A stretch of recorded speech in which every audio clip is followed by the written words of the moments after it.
أهلا بكم في وقت الأفلام. اليوم يسعدنا أن نشارككم اختيارنا لأفضل 5 أفلام أكشن تقدم لكم إثارة لا تضاهى، بدءا من مشاهد القتال المتفجرة وصولا إلى المشاهد البصرية الآسرة والحبكات المشوقة.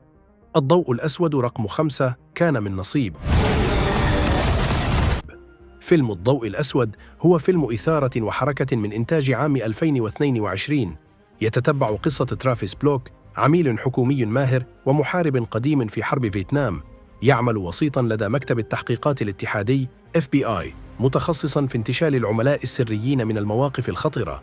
بلوك رجل يطارده ماضيه ويتوق إلى حياة هادئة مع ابنته وحفيدته، لكن حياته الهادئة تتحطم عندما يكشف مؤامرة حكومية غامضة تعرف باسم عملية الوحدة. رقم 4 فيلم ظل في السحابة.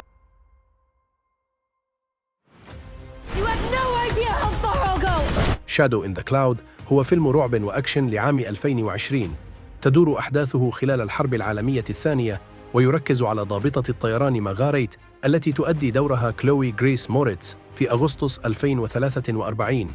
تصعد على متن قاذفة قنابل من طراز B-17 فلاينغ فورتيز متجهة من أوكلاند إلى ساموا، تحمل مطاردا غامضا وسريا للغاية، وهو أمر بالغ الأهمية للمجهود الحربي. رقم 3 فيلم ديث ويش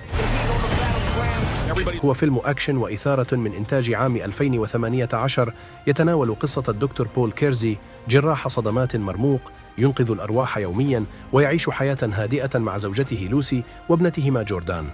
لكن كل شيء يتغير عندما يقتحم 3 متسللين ملثمين منزلهم في أثناء وجود بول في العمل، فتتحول السرقة إلى عنف، مخلفة لوسي قتيلة وجوردان مصاباً بجروح خطيرة وغيبوبة. الرقم 2 فيلم Uncharted هو فيلم أكشن ومغامرات لعام 2022، مقتبس من سلسلة ألعاب الفيديو الشهيرة، ويركز على الشاب ناثان دريك. يعمل ناثان نادلاً في حانة بمدينة نيويورك، لكنه يحلم بأن يصبح صائد كنوز مثل شقيقه الأكبر المفقود سام.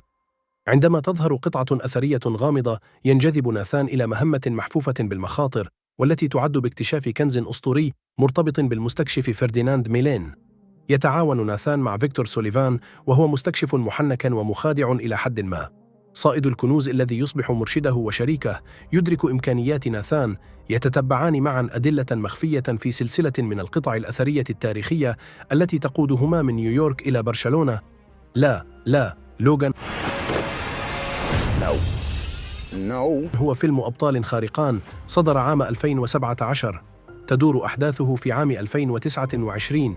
تدور أحداث الفيلم حول لوغان المسن الذي يختبئ بالقرب من الحدود المكسيكية ويعمل سائقاً، ويعتني بتشارلز المريض. متحولو كزافييه على وشك الانقراض، وقدرته على الشفاء تضعف. تتعطل حياة لوغان الهادئة عندما تقترب منه امرأة تدعى غابرييلا، تتوسل إليه للمساعدة على حماية فتاة صغيرة تدعى لورا.